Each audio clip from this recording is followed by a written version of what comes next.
Hello नमस्कार दोस्तों, आप सभी का आपके अपने YouTube channel today current information पर स्वागत है।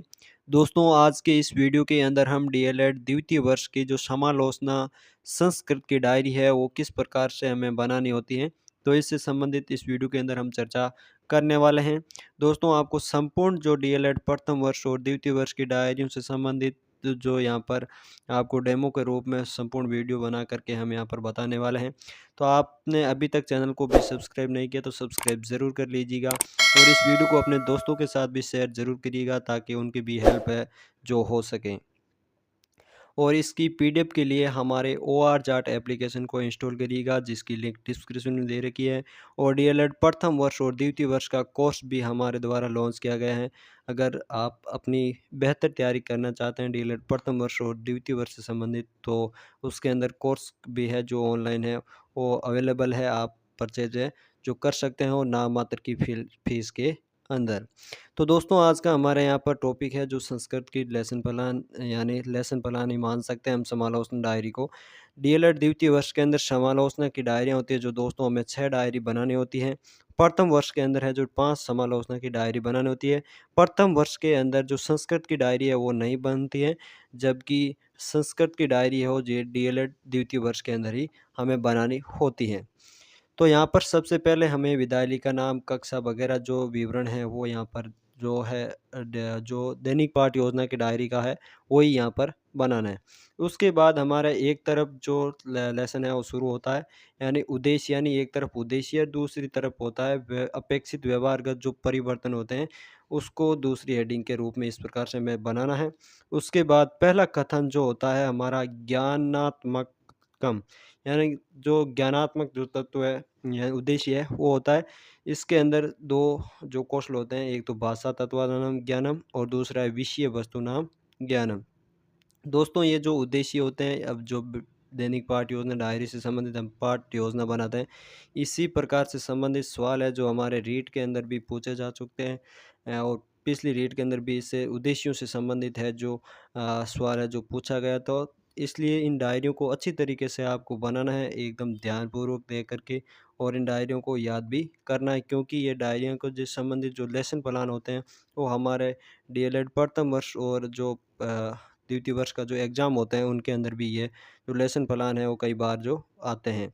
तो यहाँ पर पहला ज्ञानात्मक जो तत्व होगा, जो उद्देश्य होगा, इसके अंदर जो अपेक्षित व्यवहार जो हमारा होगा, इसके अंदर जो 1 या 2 पॉइंट हमें बनाने होते हैं। तो छात्रा वृक्षा इति पाठ्यसी पाठ्य भाषा है जो तत्व प्रतिज्ञा प्रतिज्ञा प्रतिभाज्ञान प्रत्यास्मरण च करिष्यन्ति, यानी प्रत्याभिज्ञान और प्रत्यास्मरण है जो इस पाठ से संबंधित कर सकते हैं छात्र। किस पाठ से? वृक्षा इति, वृक्षा संबंधित जो पाठ है यानी पेड़ पौधों से संबंधित पाठ है, इससे संबंधित। पहला ये जो ज्ञानात्मक हो गया। दूसरा जो हमारा उद्देश्य होता है वो अर्थग्रहण होता है, यानी अर्थग्रहण, बालक जो अर्थग्रहण करते हैं, यानी सुनने के माध्यम से भी है जो अर्थग्रहण कर सकते हैं, और पठित्वा यानी पढ़ने के साथ साथ भी अर्थग्रहण, यानी उस जो हम चीज़ पढ़ा रहे हैं वो इसका अर्थग्रहण है जो कर सकते हैं। इससे संबंधित हमें अपेक्षित व्यवहारगत परिवर्तन के अंदर भी बिंदु है जो बना करके लिखने होते हैं। छात्रा वृक्षा पाठम श्रुत्वा अर्थग्रहणम करिष्यन्ति, एक कथन ये हो जाएगा। दूसरा हमारा यहाँ पर हो जाए छात्रा वृक्षा पाठम श्रुत्वा कविताया भावा भाव है जो ग्रहण करिष्यन्ति, और छात्र आरो अवरो पूर्वकम पठन योग्य भविष्यन्ति। इस प्रकार से हमें ये भरना है। उसके बाद तीसरा जो हमारा उद्देश्य होता है वो है अभिव्यक्तानाम, अभिव्यक्ता कम, जो अभिव्यक्ति है, अभिव्यक्ति से संबंधित जो हमारा होगा, इसके अंदर मौखिक अभिव्यक्ति और लिखित अभिव्यक्ति से संबंधित 2 बिंदु होते हैं। तो इन 2 बिंदुओं को संबंधित हमें यहाँ पर जो अपेक्षित व्यवहारगत परिवर्तन है, इसके अंदर 2-2 बिंदु है जो हमें लिखने होते हैं। तो इस प्रकार से आपको लिख लेना है। उसके बाद 4 नंबर कौशल आता है, जो हम उद्देश्य होता है वो कौशलात्मक होता है, यानी कौशल विकसित करना होता है इसके अंदर। तो यहाँ पर शुद्ध वाचनस्य लेखनस्य च क्षमतोत्पादन जो है, यहाँ पर बच्चे हैं जो इस प्रकार से जो कौशल है विकसित कर सकेंगे, यानी शुद्ध वाचन कर सकेंगे, लेखन कर सकेंगे। तो छात्रा जो पाठस्य शुद्ध वाचनस्य लेखनस्य च क्षमता अनुसार, यानी उनकी क्षमता के अनुसार शुद्ध वाचन कर सकेंगे पाठ का, शुद्ध लेखन यानी लिख सकेंगे। छात्र पाठ से शुद्धं वाचनं कुरुतं समर्था भवन्ति, और छात्र जो पाठ्य विराम आदि जो चिन्ह होते हैं समुचित रूप में हमारा प्रयोग है जो वह कर सकते हैं, यानी ये कौशल से संबंधित हो गए। फिर पाँचवा जो हमारा उद्देश्य होता है वो है अभिरुच्यात्मक जो उद्देश्य है। इसके अंदर हमें 2 बिंदु लिखने हैं। छात्रा वृक्षा इति पाठ्यस्य वाचने रुचि ग्रहणं करिष्यन्ति और छात्रा अन्य वृक्ष संबंधित बाल गीतानां संग्रहं करिष्यन्ति। और 6 नंबर हमारा उद्देश्य होता है अभिवर्त्यात्मक, यानी अभिवर्ती से संबंधित जो हमारा उद्देश्य होता है वो यहाँ पर है। इससे संबंधित 2 बिंदु है हमें यहाँ पर बनाना है। तो इस प्रकार से हमारा जो पहला चैप्टर होता है इस लेसन प्लान का वो होता है उद्देश्य और व्यपेक्षित व्यवहारगत परिवर्तन। तो उद्देश्य हमारे हो जाते हैं 6 और जो अपेक्षित व्यवहारगत परिवर्तन है उसके अंदर 6 होंगे। सबसे 1-1, 2-2 जो ऑप्शन है हमें जो पॉइंट बिंदु बना करके लाइन है जो लिखनी होती हैं। इसके बाद हमारा दूसरा चैप्टर यहाँ से शुरू होता है जो है सहायक सामग्री, और जो सहायक सामग्री हो गई, पूर्व विज्ञान हो गए, ये संबंधित यहाँ से पाठ के हैं। सहायक सामग्री में अगर हम लें तो कक्षा उपयोगी जो सामग्री है वो ले सकते हैं, जैसे पाठ्य पुस्तक हो गई, लपेट फलक हो गया, प्रोच्छंद वस्त्रगम और सुधाखंडा इत्यादि जो है वो हम यहाँ पर इसमें सहायक सामग्री के रूप में यूज़ में ले सकते हैं। और पूर्व ज्ञान के अंतर्गत हमें ये लिखना है कि छात्रा है जो वृक्षाण विषय किंचित रूपेण जानन्ति। किंचित रूपे यानी कुछ उस वृक्षों के बारे में है जो बच्चे मात्र जानते हैं, बल्कि पहले से जानकारी है, थोड़ी बहुत जानकारी वो रखते हैं। फिर है हमारा प्रस्तावना। प्रस्तावना के अंदर क्या करना है दोस्तों कि छात्र अध्यापक एकम संस्कृत श्लोकम अर्थ सहितेन श्याम पटे लिखित्वा प्रश्नान करिष्यन्ति। यानी हम श्यामपट का भी यूज़ में ले सकते हैं या फिर सीधे भी हैं जो बच्चों से प्रश्न करने होते हैं। तो प्रस्तावना के अंदर हमें क्या करना है दोस्तों, तो प्रस्तावना के अंदर हमें 5 ऐसे क्वेश्चन बनाने हैं जो बच्चे से जुड़े हो और प्रत्येक जो क्रमबद्ध तरीके से है, जो यानी ताल ताल में इन क्वेश्चनों के अंदर तारतम्यता होनी ज़रूरी है। यानी पहला जो क्वेश्चन पूछ रहे हैं हम उस क्वेश्चन का आंसर आ रहा है, उस आंसर से ही हमारा अगला क्वेश्चन है जो बनना चाहिए। इस प्रकार से यानी तारतम्यता क्वेश्चनों के अंदर होनी चाहिए। और बाकी आप जो उदाहरण के तौर पर भी है जो श्यामपट का सहारा लेकर के भी बच्चों से सवाल जवाब जो कर सकते हो। इससे संबंधित प्रस्तावना कौशल, जो कौशल से संबंधित हमारी माइक्रो टीचिंग डायरी है वो किस प्रकार से बनानी है, इसका अलग से वीडियो बनाया गया, प्ले लिस्ट में जाकर आप देख सकते हो। और दोस्तों इन संपूर्ण डायरियों का अगर आप सिलेबस कोर्स लेना चाहते हैं तो हमारे OR जाट एप्लीकेशन पर उपलब्ध है, नाम मात्र की फ़ीस के अंदर। आप वहाँ से भी परचेज कर सकते हो, लिंक डिस्क्रिप्शन में दे रखी है। तो यहाँ पर हमारा प्रस्तावना कौशल के अंदर पहला प्रश्न हो जाएगा, एक तरफ छात्र अध्यापक क्रिया यानी जो छात्र अध्यापक, दूसरी तरफ छात्र जो उत्तर देंगे। तो यहाँ पर पहला सवाल है नूतन पत्राणि कुत्र सन्ति, यानी नूतन पत्राणि कुत्र सन्ति यानी जो पत्ते हैं कहाँ पर हैं, तो वृक्ष यानी सभी वृक्षों पर हैं जो पत्ते हैं। विविध वर्णों की विभाति यानी विविध वर्णे विभान्ति चित्रम, यानी चित्रों को देख करके जो बच्चा है टीचर है वो जो बच्चों से सवाल पूछ रहा है। पुष्पे पुष्पे कति रंगा, यानी ये जो तरह तरह के पुष्प दिखाई दे रहे हैं आपको, कितने रंग के दिखाई दे रहे हैं, तो ये नाना रंगा यानी अनेक प्रकार के जो कलर हैं उनसे संबंधित ये पुष्प दिखाई दे रहे हैं। यानी जो श्यामपट पर जो श्लोक लिखा गया है उससे संबंधित जो टीचर है वो बच्चों से सवाल जवाब कर रहा है। अस्मिन् पद्यांशे कस्य महत्वकम वर्णित है, यानी जो ये पद्यांश दिया गया है इस पद्यांश के अंदर हम किसका महत्व जान रहे हैं, तो वृक्षाणाम जो यानी वृक्षों से संबंधित हो जाएगा।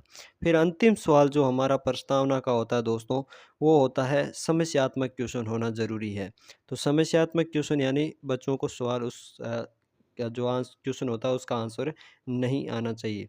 तो वृक्षाणां महत्वम इति संबंधित श्लोकानां विषये भवन्तः किम जानन्ति, यानी जो आप वृक्षों के महत्व के बारे में इस श्लोक से संबंधित क्या जानकारी, यानी इस विषय में और क्या जानकारी जानते हो। तो ये बच्चों के लिए क्या हो गया, समस्यात्मक सवाल हो गया।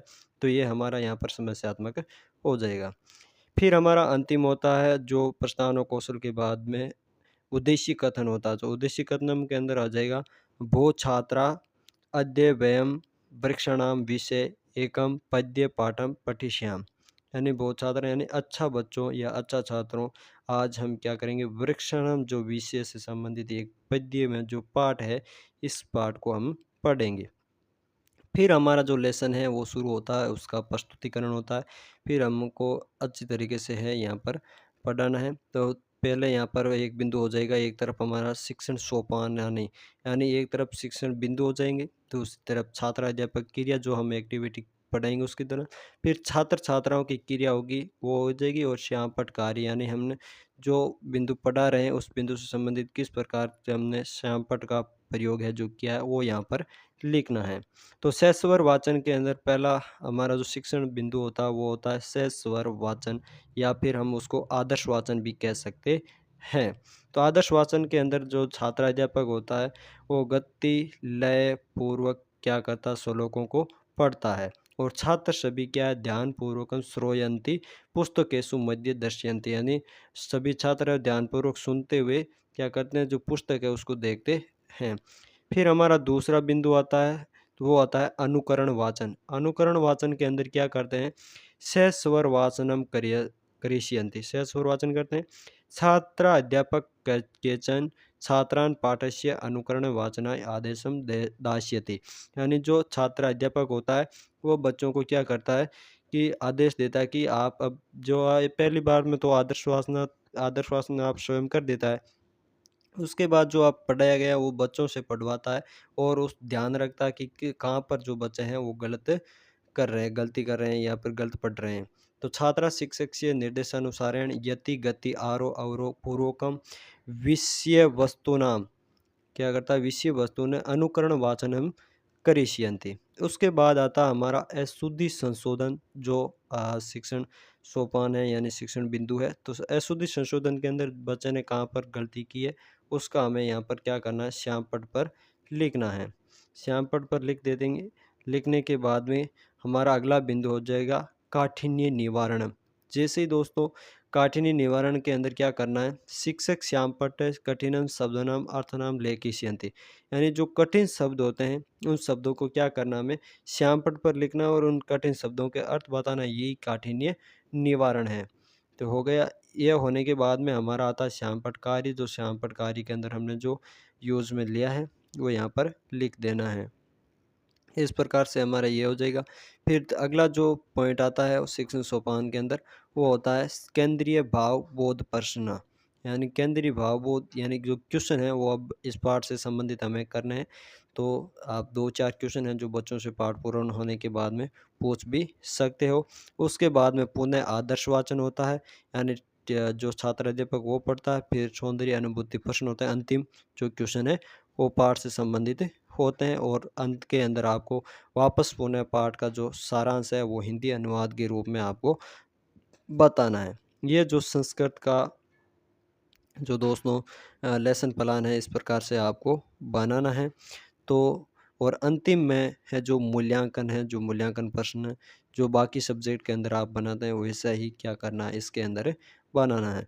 तो ये था आज का हमारा संस्कृत का लेसन। कैसा लगा वीडियो कमेंट करके ज़रूर बताइएगा, और इस वीडियो को अपने दोस्तों के साथ भी शेयर ज़रूर करिएगा ताकि वो भी इस लेसन प्लान का फ़ायदा उठा सकें। और चैनल को अभी तक सब्सक्राइब भी नहीं किया तो सब्सक्राइब ज़रूर करिएगा, क्योंकि हर एक ऑथेंटिक इन्फॉर्मेशन आपको इस यूट्यूब के चैनल के माध्यम से आप तक शेयर की जाती है, और हर वीडियो की नोटिफिकेशन आप तक सबसे पहले पहुंच सकें। और डीएलएड प्रथम वर्ष और द्वितीय वर्ष की संपूर्ण डायरी हमारे OR JAT एप्लीकेशन पर अवेलेबल है, नाम मात्र की फ़ीस के अंदर, और कोर्स भी अवेलेबल है। आप अगर परचेज़ करना चाहते हैं लिंक के डिस्क्रिप्शन में दे रखी हैं, वहाँ से जाकर के आप देख सकते हो। तो मिलते हैं ऐसे नए नेक्स्ट वीडियो के साथ, तब तक के लिए धन्यवाद। जय हिंद, जय भारत।